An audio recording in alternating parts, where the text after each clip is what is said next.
Hello दोस्तों, welcome to the YouTube channel genius commerce academy यानी कि जीसीए। आज की हम लोग क्लास में कैश फ्लो स्टेटमेंट का पूरा क्वेश्चन बनाना सीखेंगे। ऑपरेटिंग, इन्वेस्टिंग और फाइनेंसिंग एक्टिविटीज़ तीनों को एक साथ कैसे बनाते हैं वो आज की इस वीडियो में जानेंगे। तो आइए चलो शुरू करते हैं। सबसे पहले एक क्वेश्चन ले लेते हैं। क्वेश्चन मैंने यहाँ पे पेन से ही लिखा हुआ है। 2022 का जो डेटा है वो पहले दिया हुआ और 31/3/2021 का डेटा बाद में दिया हुआ है। तो इसको लेकर बहुत बार कन्फ्यूजन होता है आप सबके माइंड में। कभी कभी आप इसको प्रीवियस ईयर और इसको मतलब इसको ओपनिंग ईयर, इसको क्लोजिंग ईयर मान लेते हो। लेकिन ये ध्यान रखना कि अक्सर क्वेश्चन में क्या होता है कि करंट ईयर पहले दिया होता है, प्रीवियस ईयर बाद में दिया होता है। इसके बाद एक बैलेंस शीट लिया है जिसमें इक्विटीज एंड कैपिटल है, जिसमें शेयर होल्डर्स फंड है। तो शेयर होल्डर फंड्स में शेयर कैपिटल गिवन है, जैसे 10 लाख से 7 लाख हो गया, ऐसा नहीं देखना है। पहले 7 लाख था, अब 10 लाख हो गया, तो 7 से 10 हो गया, इसका मतलब 3 लाख का जो शेयर कैपिटल है वो इंक्रीज हुआ है। इसको हम लोग फाइनेंसिंग एक्टिविटीज़ में लिखते हैं। और अगर आपको नहीं पता हो कि कौन सा आइटम कहाँ पे लिखते हैं तो इसके ऊपर अलग अलग से वीडियो मैंने ऑलरेडी अपलोड किया हुआ है। तो उसको अगर आप जाकर देखेंगे तो आपके लिए बहुत आसान हो जाएगा ये समझना। इस वीडियो में जो है मैं ये मान के चल रहा हूँ कि आपको ऑपरेटिंग, इन्वेस्टिंग और फाइनेंसिंग थोड़ा थोड़ा बनाना आता है, और उसको एक साथ कैसे करके बनाते हैं वो इनफैक्ट इस वीडियो में मैं आपको बता रहा हूँ। ठीक है, तो अगर आपने ऑपरेटिंग, इन्वेस्टिंग और फाइनेंसिंग अच्छे से नहीं जानते हैं आप अगर, तो आप पुराना वाला वीडियो थोड़ा सा देख लीजिए तो फिर आपको समझ में आ जाएगा। ठीक, यहाँ पर आप देखोगे रिजर्व एंड सरप्लस पहले 1,50,000 का था, अब जो है 2.5 लाख का हो गया। तो ऑटोमेटिकली है कि कोई आइटम नहीं है, यहाँ पे नोट नंबर भी नहीं दिया हुआ है मैंने। तो इसका सीधा सा मतलब है कि इस साल जो प्रॉफिट हुआ है वो हुआ है 1 लाख रुपया। जैसे 1,50,000 से 2,50,000 हो गया तो 1 लाख रुपया हो गया। इसके बाद जैसे करंट लाइबिलिटीज़ गिवन है, तो करंट लाइबिलिटीज़ में मैंने एक ही लाइबिलिटीज़ लिखा है, आउटस्टैंडिंग एक्सपेंस, ज़्यादातर सन्डी क्रेडिटर्स रहता है। तो जैसे 40 से 50 हुआ है तो इसका मतलब करंट लाइबिलिटीज़ हमारा इंक्रीज हुआ है। इसके बाद अगर हम लोग एसेट्स की बात करते हैं, इसको थोड़ा सा आगे बढ़ाते हैं और एसेट्स की बात करते हैं। तो एसेट्स में आप देखेंगे क्या कि जो नॉन करंट एसेट्स है हमारा, जैसे कि प्लांट एंड मशीनरी है, तो वो पहले 5 लाख का था, अब 8 लाख का हो गया है। लेकिन प्लांट एंड मशीनरी से रिलेटेड यहाँ पे बहुत सारे एडजस्टमेंट्स भी है, और ये एडजस्टमेंट जब कभी भी आता है तो आप सब थोड़े से परेशान हो जाते हैं। तो इसका मैं अकाउंट भी बनाकर आपको दिखा दूंगा कि कैसे करके ये अकाउंट बनता है। इसके बाद जैसे करंट एसेट्स है तो इन्वेंट्रीज है, 75 का था, अब 1 लाख का हो गया। इसका मतलब ये इंक्रीज इन करंट एसेट्स इसको कहेंगे हम लोग। और कैश एंड कैश इक्विवेलेंट में तो इंक्रीज डिक्रीज देखते नहीं है, इसको पूरा का पूरा कैसे लिखेंगे अभी समझाऊंगा। इसके बाद यहाँ पे लिखा हुआ है कि मशीनरी पे डेप्रिसिएशन 50,000 का था, और हम लोगों ने एक मशीनरी जो है बेचा है जिसका मूल्य 12,000 था, कॉस्टिंग 12,000 था, लेकिन अभी बुक वैल्यू 5,000 है। तो उसकी लागत मूल्य तो थी 12,000, खरीदा होगा 12,000 में, लेकिन उस पर डेप्रिसिएशन लगते लगते अब वो 5,000 का हो गया, जिसको हम लोगों ने बेच दिया 60% प्रॉफिट ऑन बुक वैल्यू। मतलब 5,000 का 60%, 5,000 का जो 60% होता है वो 3,000 होता है। तो इसका मतलब 8,000 में हम लोगों ने बेचा है। तो 12,000 की चीज़ 8,000 में बेचा तो फिर भी 4,000 का जो है लॉस हुआ है। वो हो गया प्रिपेयर कैश फ्लो स्टेटमेंट।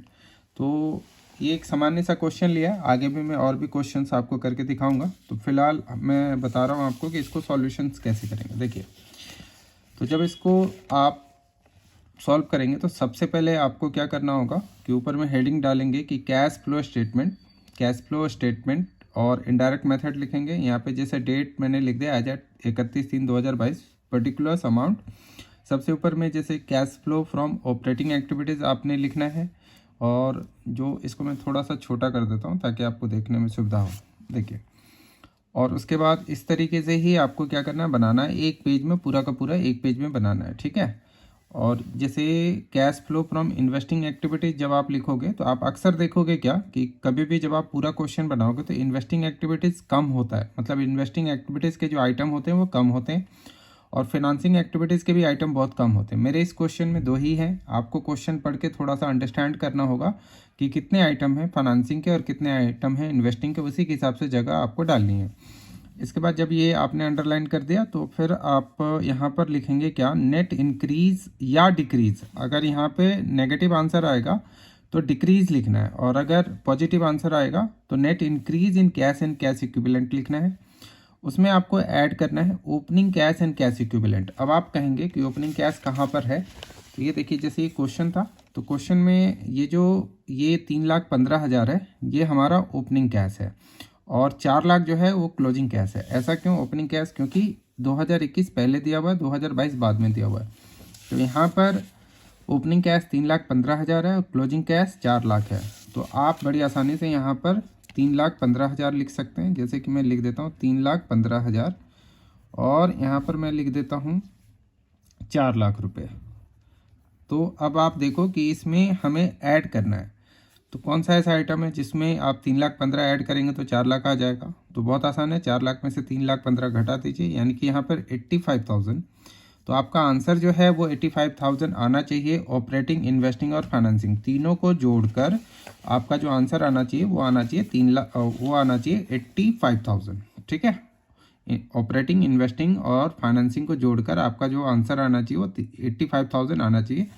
तो उसी को हम लोग इस पूरे वीडियो में अभी करने जा रहे हैं कि कैसे करके आएगा। आगे देखते रहिए इसमें।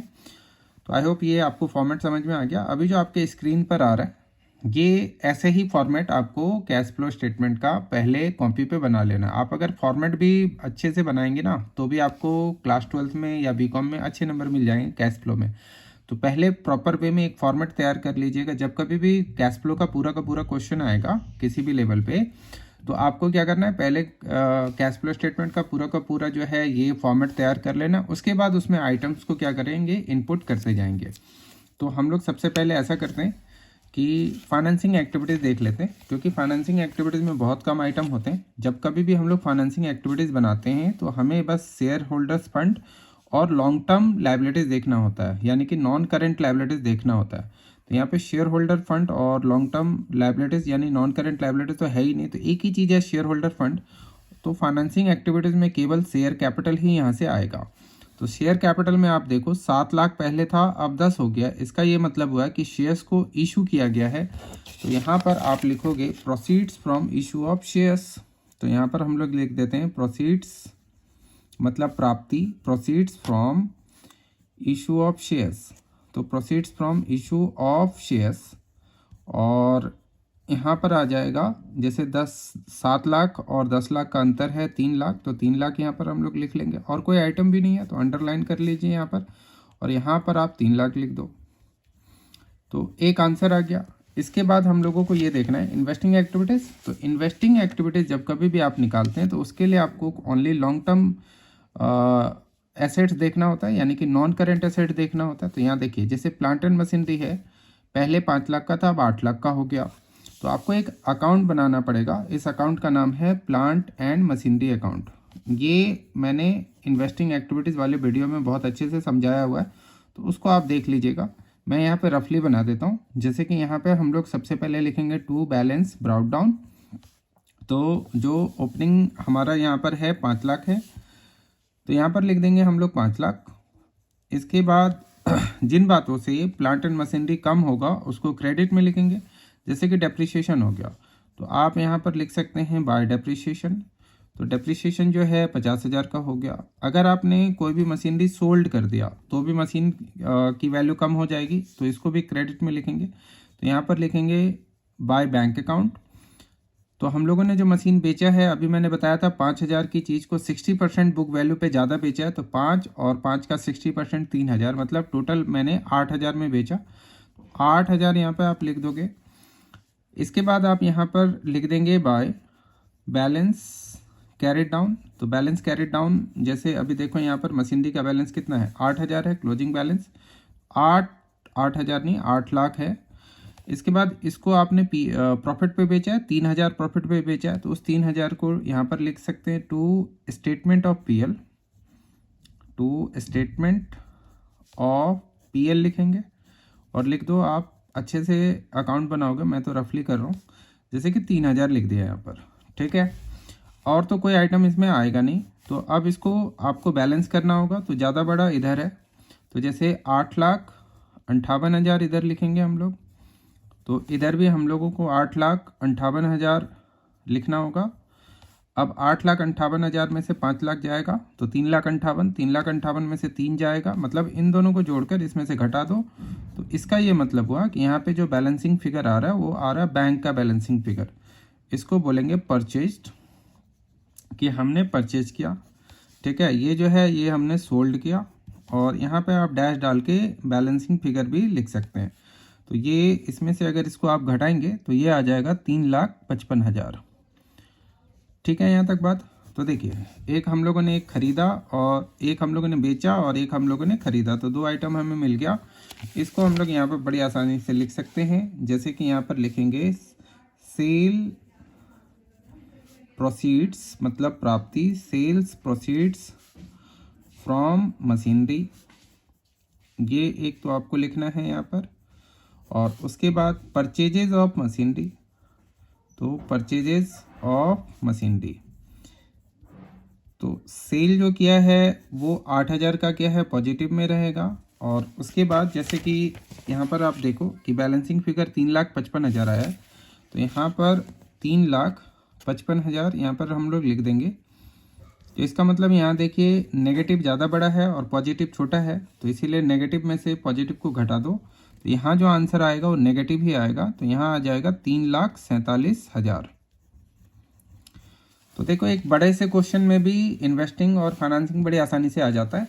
अब थोड़ा सा चक्कर रहेगा आपको ऑपरेटिंग का फॉर्मेट भी आपको थोड़ा सा याद करना पड़ेगा, तो ऑपरेटिंग का बना लेते हैं। ऑपरेटिंग में सबसे पहले लिखना है आपको प्रॉफिट और ड्यूरिंग द ईयर, या profit as per statement of PL, profit during the year आप यहाँ पर लिख लीजिए। तो प्रॉफिट ड्यूरिंग द ईयर में क्या करेंगे कि आप पिछले साल के प्रॉफिट में से इस साल का प्रॉफिट चेक कीजिए। तो पहले 1,50,000 था प्रॉफिट, रिजर्व एंड सरप्लस में अगर कुछ नहीं दिया हुआ है तो इसको हम लोग प्रॉफिट ही मानेंगे, प्रॉफिट एंड लॉस मानेंगे। अगर केवल रिजर्व एंड सरप्लस दिया हुआ है तो इसको हम लोग प्रॉफिट एंड लॉस अकाउंट ही मान के चलेंगे। तो पहले 1.5 लाख था, अब 2.5 लाख हो गया। इसका मतलब है कि इस साल जो प्रॉफिट कमाया वो कमाया 1 लाख रुपया, तो यहाँ पर लिखेंगे 1 लाख रुपया। इसके बाद इसमें 3 आइटम ऐड करते हैं, जैसे कि provision for tax, transfer to general reserve, उसके बाद डिविडेंड। इन आइटमों को यहाँ पर क्या करते हैं, ऐड करते हैं। बट ये आइटम तो अभी है नहीं हमारे पास। इस क्वेश्चन को अगर आपने ध्यान से देखा होगा तो ये आइटम सब अभी हमारे पास है ही नहीं, तो इनको हम अभी नहीं लिखेंगे, मतलब यहाँ पर कुछ और लिखने की ज़रूरत नहीं है। इसी को हम लोग ये मान लेंगे कि profit before change in profit before tax and extraordinary item मान लेंगे। तो आप क्वेश्चन को देख सकते हैं, क्वेश्चन में कुछ खास है नहीं। अब एक ही चीज़ है, डेप्रिसिएशन है और प्रॉफिट है। एक प्रॉफिट जो मशीनरी को बेच कर आया था, तो इसमें हम लोग ऐड कर देते हैं डेप्रिसिएशन। तो डेप्रिसिएशन जो था, इसके लिए आपको क्वेश्चन में दिया हुआ था कि इस साल का जो डेप्रिसिएशन है वो 50,000 है।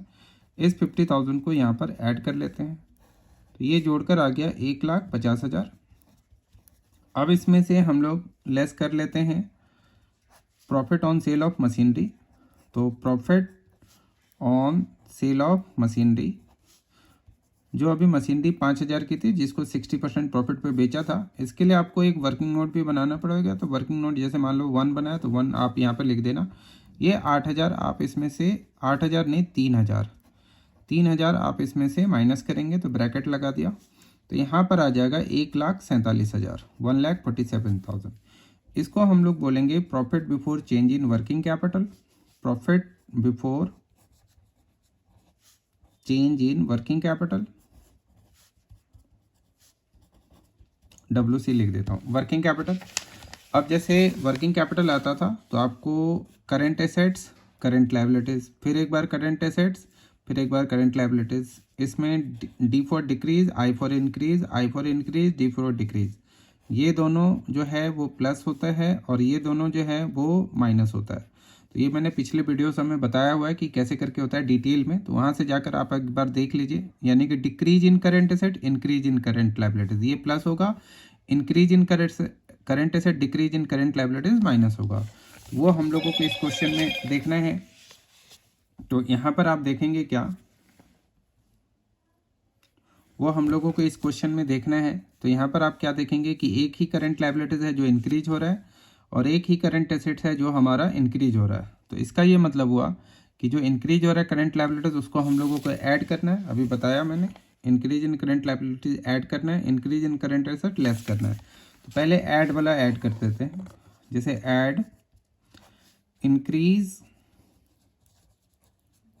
इन, ऐसे लिखेंगे आउटस्टैंडिंग एक्सपेंसेस।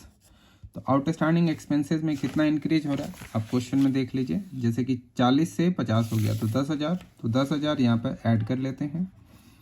तो यहाँ पर आ गया 1,57,000 और लेस कर लेंगे इसमें से हम लोग डिक्रीज नहीं होगा, इंक्रीज ही होगा। इंक्रीज इन इन्वेंट्री में भी इंक्रीज हो रहा था 25,000 का। मैं आपको वापस से क्वेश्चन दिखा देता हूँ। जैसे देखिए 75 से 1 लाख हो गया तो 25,000 का इंक्रीज हो रहा था। 25,000 आप यहाँ पर माइनस करेंगे और तो कोई आइटम है नहीं, तो 7 में से 5 गया 2 और ये 3, तो 1,32,000। तो 1,32,000 इसका आंसर आया। अब देखो क्या करोगे कि 1,32,000, फिर उसके बाद जैसे कि 3,47,000, ठीक है, ये नेगेटिव में है, माइनस में है, और 3 लाख, तो 3 लाख तो चला गया। 47 इसमें से अगर हम माइनस करेंगे तो 15,000 जो है वो यहाँ पर देखिए 3 चला गया। अब 47 है, 1,32,000 में से 47 जैसे माइनस करेंगे तो 12 में से 7 गया तो 5 आ जाएगा, और ये 12 में से 4 गया तो 8 आ जाएगा। इसका मतलब आपने सब कुछ सही बनाया हुआ है, क्योंकि यहाँ पे 85 आ गया और 85 पे फिर आप 3,15,000 ऐड करोगे तो 4 लाख आ जाएगा। तो बस इसी तरीके से आपको कैश फ्लो स्टेटमेंट जो पूरा का पूरा क्वेश्चन है वो बनाना होता है। तो आज हालांकि मैंने एक बहुत सिंपल सा क्वेश्चन आपके सामने रखा था, मैं थोड़ा सा भारी क्वेश्चन भी ट्राई करूँगा कि सॉल्व करके दिखाऊं, ताकि आप उसको देखकर जो है समझ सके कि कैसे करके होता है। तो कुछ क्वेश्चंस आप प्रैक्टिस कीजिए, फिर उसके बाद हम लोग आगे की का क्वेश्चन सब करेंगे। बारी बारी कुछ क्वेश्चन लेकर आएंगे जिसको बस आप सॉल्व करते हुए देखेंगे तो आपको भी समझ में आ जाएगा कि कैसे करके होता है, ठीक है ना। ये जो 85,000 आया ये कैसे आया था, तो ये तीनों को जोड़कर आया था, ठीक। तो आज की इस वीडियो में इतना ही करते हैं, फिर नेक्स्ट क्लास में हम लोग आगे करेंगे। आज के लिए इतना ही। Thanks for watching the video. Good bye.